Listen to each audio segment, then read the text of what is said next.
courageous paralyzed girl asked a lonely volunteer to be her dad at her school graduation, unaware he was the secret billionaire who had been saving her life from the shadows. We do not acknowledge temporary guardians on this stage. The pounding rain hammered against the thin glass of the orphanage window, a relentless, desperate rhythm that seemed to count every beat of Lily's lonely heart. The world outside was a wash of gray, streets slick and shining under the flickering lamppost, a world that moved on without her, a world that had forgotten her. She was gone. Her small, worn hands, pale and fragile, rested on the cool metal of her wheelchair's wheels, the only part of her below the waist that she could command. Her room was sparse, a threadbare blanket on the bed, a single, slightly faded drawing of a smiling sun taped to the peeling wall, and the constant, sterile silence that was broken only by the storm and the distant, hollow echo of footsteps in the long corridor. This silence was her most constant companion, a heavy fog that filled the spaces where laughter and a mother's gentle hum should have been. She was only 8 years old, but her eyes, a deep and steady brown, held a quiet dignity that seemed far older, an unwavering strength forged in the unbearable crucible of loss. She had no one. In the sterile common room downstairs, a man sat alone, the amber hue of a single low-wattage lamp casting long, deep shadows across his gaunt features. Ethan's shoulders were slumped, his posture a portrait of unspoken grief, his hands clenched so tightly in his lap that his knuckles were white. He was a volunteer, a handyman who came twice a week to fix leaking pipes and squeaking doors, a quiet man who never spoke of his past and whose eyes were perpetually haunted. The staff saw him as a kind but simple soul, a man seeking solace in small acts of service. They did not know that this cavernous, empty building was the only place that felt as shattered as his own soul. They did not see the gleaming, sleek car he parked 3 blocks away, nor could they imagine the stately, cavernous mansion that awaited his return, a home filled with a sterile silence far more profound than the orphanages. Today was the anniversary, the day the world had splintered, the day he had lost his own little girl, his Sarah, to an illness that no amount of polished marble or crisp banknotes could cure. His heart was a wasteland. Lily knew this was one of his bad days. She had seen them before. The way his steady hands would tremble slightly when he thought no one was looking. The way his gaze would drift to the small playground outside, his eyes becoming hollow and distant. She knew the shape of that sadness.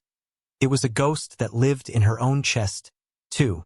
With a quiet resolve that belied her years, she carefully maneuvered her wheelchair out of her room and down the long, echoing hallway, the soft whir of her wheels a gentle whisper in the heavy hush. She found him there, a statue of sorrow under the flickering light. He did not notice her approach. For a long moment, she hesitated, her own desperate loneliness warring with her innate, selfless compassion. What could a broken little girl possibly offer a broken man? The question was a biting cold in her chest, a familiar fear. But then she saw a single tear trace a path down his unshaven cheek, glistening in the dim light before it vanished into the fabric of his worn jacket. Her heart cracked. Slowly, she wheeled herself to his side. She didn't speak. Words were clumsy things, often useless against such profound pain. Instead, she reached into the small pouch attached to her chair and pulled out her most sacred treasure. It was a small, hand-carved wooden bird, its paint faded from years of being held by small, loving hands. It was the last gift her father had given her before he and her mother had vanished from her life in a storm of flashing lights and screaming sirens. It was all she had left of them. She held it out to him, her small hand trembling not from weakness, but from the sheer weight of the offering. The act was pure, untainted by any expectation of reward. It was a simple, sincere gesture of shared humanity. He had to take it. Ethan froze. He had been so lost in the maelstrom of his memories, in the unbearable agony of a phantom laugh that would never again echo through his stately home, that he hadn't sensed her presence. He slowly turned his head, his vision blurred by unshed tears, and saw the small, pale hand offering him the worn toy. His gaze traveled from the bird to her face, to her unwavering, innocent eyes that held no pity, only a deep, unspoken understanding. A seismic shock went through him, A jolt so powerful it felt as if his heart, long dormant, had suddenly been forced to beat again. In a world that was transactional, a world of contracts and calculated returns, this small, paralyzed child was offering him her entire world, her only link to a past happiness, simply because she saw that he was in pain. It was the purest act of kindness he had ever witnessed. A sob caught in his throat. He slowly reached out, his large, calloused hand, the hand that signed checks worth millions, shaking as he gently took the small bird from her. Its wooden surface was smooth, worn down by love. The warmth of her hand lingered on his for a split second, a spark in the cold darkness of his existence. "Thank you," he whispered, his voice cracked and raw. It was all he could manage. Lily simply gave him a small, gentle smile, a flicker of light in the gloom. She didn't say a word.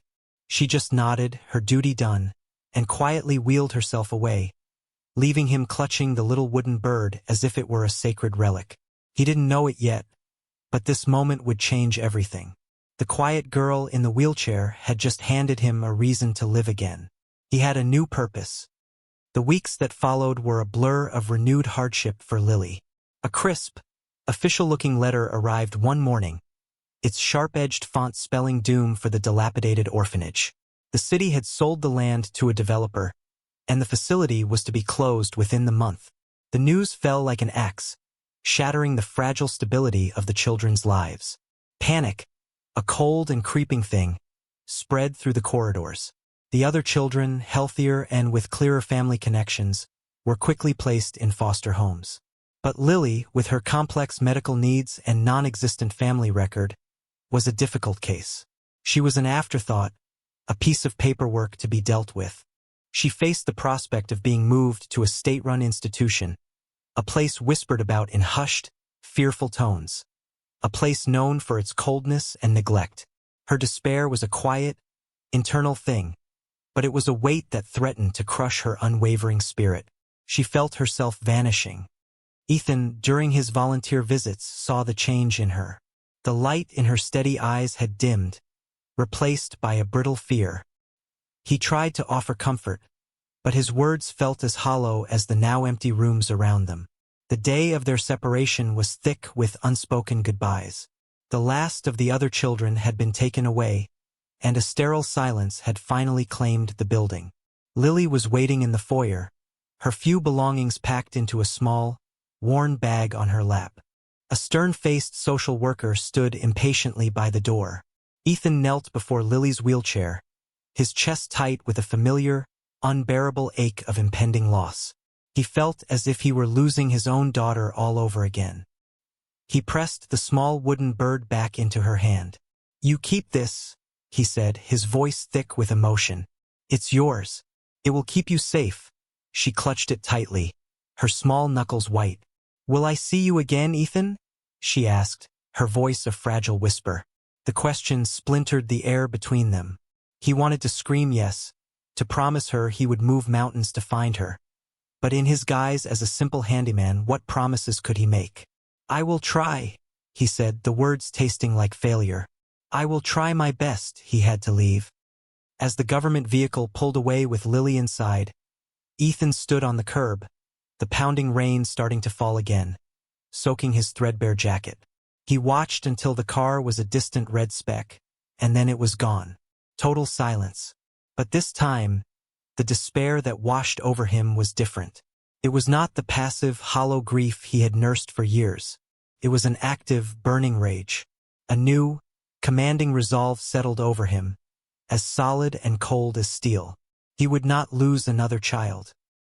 He would not stand by while the world's cruelty tried to extinguish such a pure, gentle light. He walked the 3 blocks to where his real life was parked, the gleaming, sleek lines of his black Bentley a stark contrast to the crumbling neighborhood. As he slid into the polished leather interior, the scent of wealth and power surrounding him, he was no longer Ethan, the quiet handyman. He was Adrian Vance, the formidable CEO of Vance Industries, a man whose name moved markets and whose wealth could reshape cities. He pulled out a crisp, state-of-the-art smartphone and dialed his chief of security, his voice no longer soft but sharp and commanding. "Find me a child," he said, his tone leaving no room for questions. Her name is Lily. I want to know where they've taken her. I want to know everything. And I want it done an hour ago. He had found his mission. The information came quickly. Lily had been placed in the Northgate State Care Facility, a grim, underfunded institution on the industrial outskirts of the city. The reports Adrian's team compiled painted a desperate picture.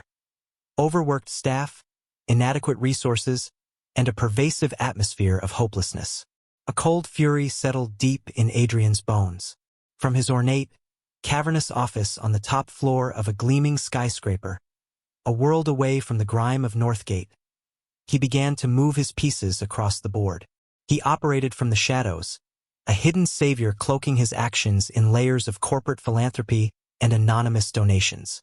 His first act was a multi-million-dollar grant, funneled through a charitable foundation, to Lily's new school, the public and perpetually struggling Westwood Elementary. The grant was earmarked for accessibility and special needs infrastructure. Within weeks, construction crews descended, building state-of-the-art ramps, installing automated doors, and creating a cutting-edge physical therapy room. No one knew the source of the sudden windfall, attributing it to a mysterious benefactor. Lily, meanwhile, was struggling to adapt to her new, harsh reality. Northgate was every bit as cold as the rumors had suggested. But at school, things began to change.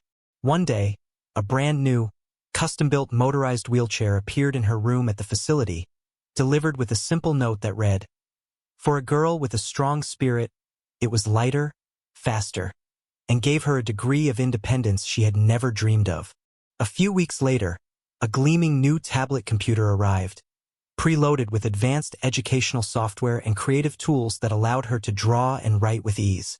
Then came the anonymous scholarship that paid for a dedicated aide, a kind woman named Clara who helped her navigate the school day. Each gift was a miracle, a small pocket of golden glow in her otherwise gray existence. She had no idea where they were coming from, but each one felt like a quiet message of hope, a whisper from the universe telling her she had not been completely forgotten.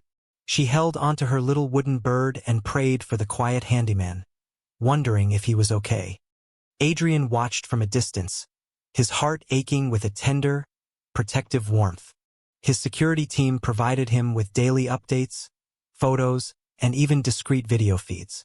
He saw her newfound confidence as she navigated the school hallways in her new chair.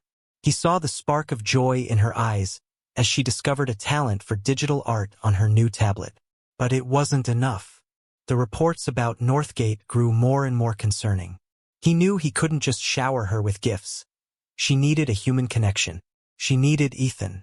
He had to find a way back into her life without revealing his true, commanding identity.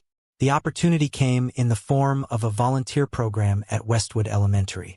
Adrian, using his alternate identity and a carefully crafted backstory, applied for a position as a library and grounds assistant. He intentionally dressed in worn jeans and a simple jacket for the interview, his demeanor quiet and unassuming. He was hired immediately. The day he walked back into her life, his heart thudded wildly against his ribs. He was in the school library stacking books when her class filed in. Her eyes scanned the room and then they met his. A sharp gasp escaped her lips. "Ethan?" she whispered, her voice filled with a fragile disbelief. The world seemed to stop for a moment. He gave her a soft, gentle smile, the one he had reserved only for her. "Hello, Lily," he said, his voice steady despite the seismic emotions churning inside him. "I told you I'd try to find you." The reunion was not one of dramatic tears, but of a quiet, profound rightness. It was as if a piece of the universe that had been knocked out of place had finally clicked back into its proper position. He was back. Their bond deepened in the quiet corners of the school. They would spend lunch breaks in the library, where he would read to her, or in the newly renovated garden, a project he had personally funded and now volunteered to maintain. It was in that garden, surrounded by the scent of rich earth and blooming flowers, that they finally had their confession. It was a warm afternoon, the sun casting a golden glow over everything. Lily was unusually quiet, her small fingers tracing the wooden grain of the bird she always kept with her. I miss them, she said suddenly, her voice barely a whisper. My mom and dad. I try to remember their faces, but sometimes they get blurry. A single tear rolled down her cheek, glistening like a diamond. Ethan's chest tightened. He sat on the bench beside her wheelchair, his presence a steady, unwavering comfort. He didn't offer empty platitudes. He simply listened, letting her unspoken grief fill the space between them. He understood.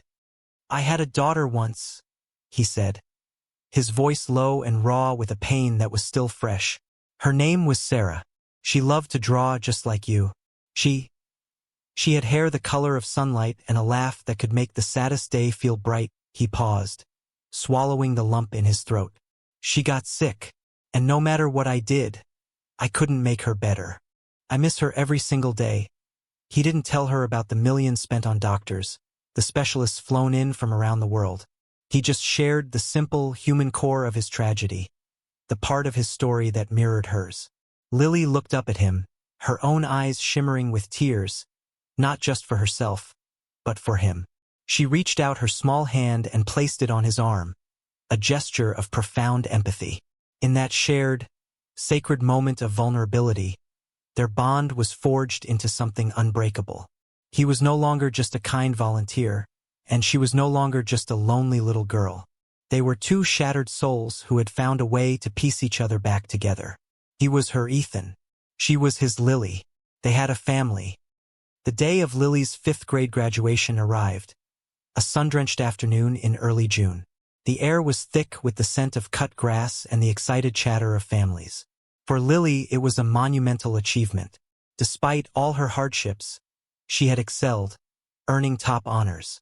She was set to receive a special award for perseverance. Ethan was there, sitting in the front row, his heart swelling with a father's pride. He wore his usual simple attire, a clean but worn button-down shirt and jeans, a stark contrast to the crisp suits and ornate dresses of the other parents. He felt their dismissive glances but ignored them. All that mattered was the proud, radiant smile on Lily's face as she sat with her classmates near the stage, her motorized wheelchair decorated with a string of paper flowers. She was beaming. The ceremony began, presided over by the school's principal, Mrs. Albright. She was a woman carved from ice, with a brittle smile and eyes that constantly assessed and judged. She represented everything Adrian Vance despised: elitism, impatience, and a profound lack of empathy. She had always treated Lily with a kind of sterile pity and had been openly disdainful of Ethan, the lowly volunteer who spent so much time with the charity case. As the time came to present Lily's award, Mrs. Albright's voice dripped with condescension. And now, for the Westwood Spirit Award, she announced into the microphone, her voice echoing across the lawn. This year it goes to Lily. For overcoming her significant challenges, the phrasing was clumsy, insulting. A murmur went through the crowd. Lily's smile faltered, a flicker of pain crossing her features. She began to wheel herself towards the stage ramp. As Lily reached the stage, Mrs. Albright stopped her. Usually, we invite the parents to join the student on stage for this award, she said, her voice syrupy sweet but laced with venom. She scanned the crowd, her eyes deliberately passing over Ethan. But as Lily's circumstances are unique, we'll just have her accept it alone. The public humiliation was a physical blow. The audience shifted uncomfortably. Lily's face went pale, her earlier joy shattered. She looked small and desperately alone on the large stage, the award in the principal's hand seeming a million miles away. Her trembling hands gripped the controls of her chair. She looked out at the sea of faces, searching, her eyes finally landing on Ethan. Her lip quivered. In a voice so quiet it was almost lost, but so filled with raw, desperate hope that it seemed to carry across the entire lawn.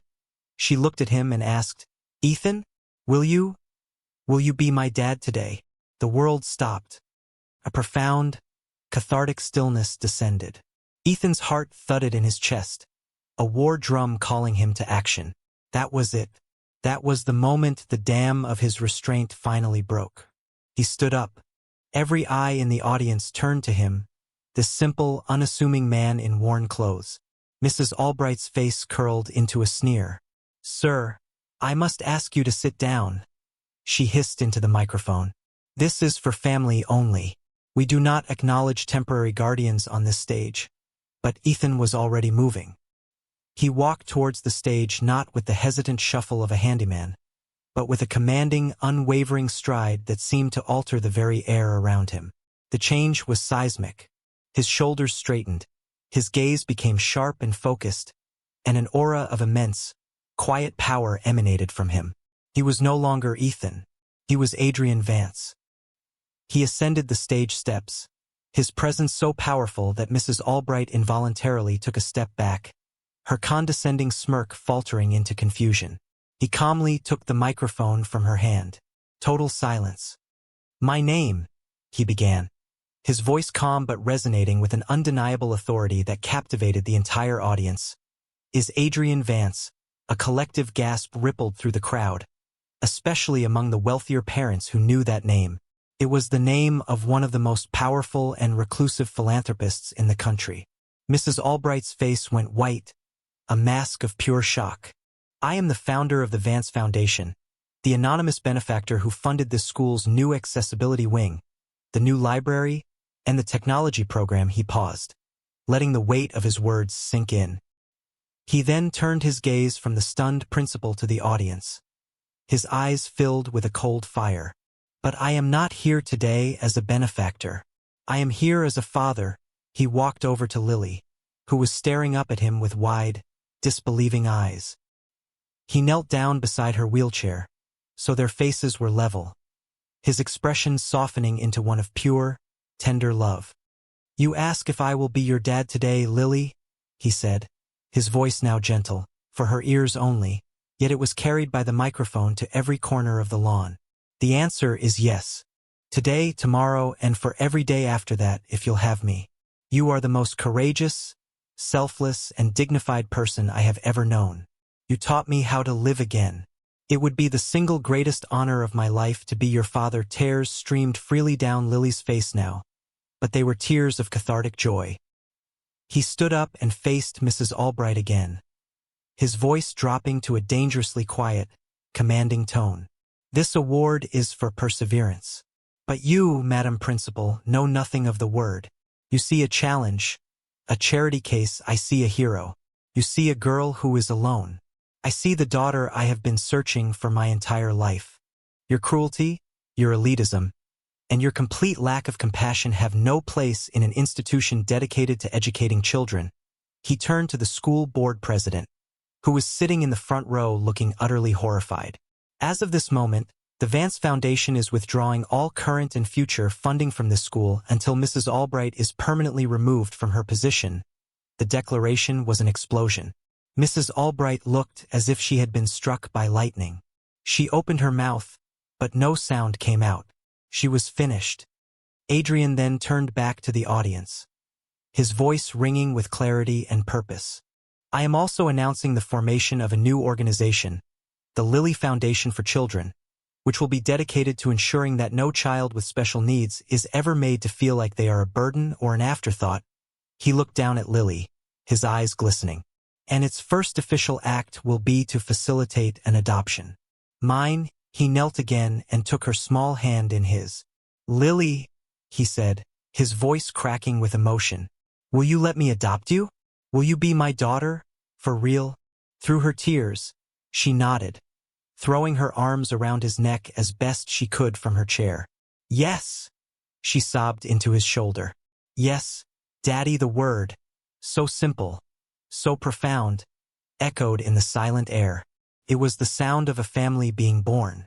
The crowd, which had been holding its breath, erupted into thunderous, sustained applause. The sound was one of victory, of justice, and of a love so powerful it had publicly and irrevocably triumphed over cruelty. He had saved her. 1 year later, the golden glow of a late afternoon sun streamed through the large bay window of a stately but warm and inviting living room. The heavy fog of sterile silence that had once haunted Adrian's mansion had been replaced by the soft hush of contentment and the occasional sound of gentle laughter. The polished marble floors were softened by plush rugs, and the ornate walls were now adorned with Lily's vibrant digital artwork, framed and hung with pride.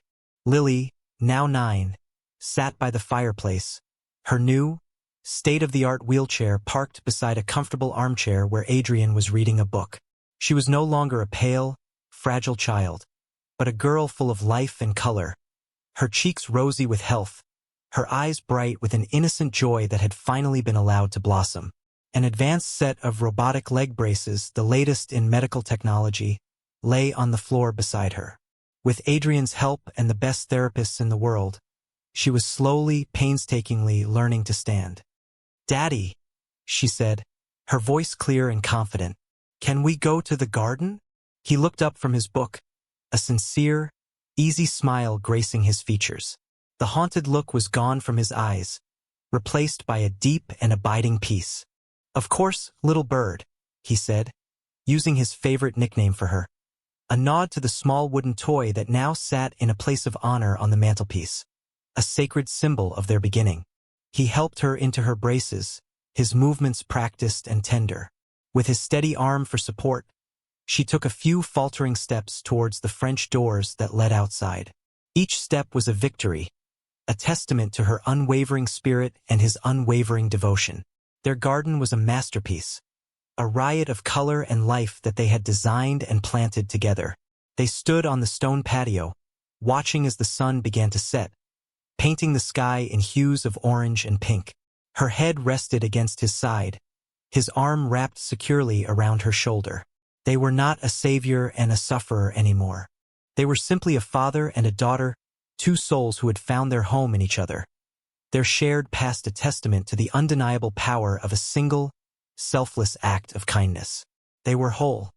This story is a profound reminder that even in our darkest moments of desperate hardship, a single, selfless act of kindness can create a ripple that changes the world. It shows us that true wealth is not measured in crisp banknotes or polished assets, but in the tender, sacred connections we forge with one another. Lily, with nothing to give but the purity of her own heart, offered a lifeline to a man who had everything and nothing. In return, Adrian, the hidden savior, did not just rescue her from poverty. He gave her the one thing money could never buy, the unwavering, unconditional love of a father. Their journey reminds us that family is not always the one we are born into, but the one we build through empathy, courage, and a love that is powerful enough to heal the most shattered of souls. If this story touched your heart and reaffirmed your faith in the power of love and kindness, please let us know. These tales are more than just stories. They are a celebration of the human spirit's resilience and its infinite capacity for compassion. We believe that in a world that can often feel cold and transactional, these reminders of our shared humanity are more important than ever.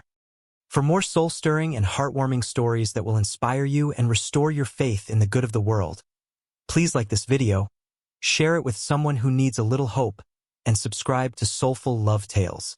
We'll see you in the next one.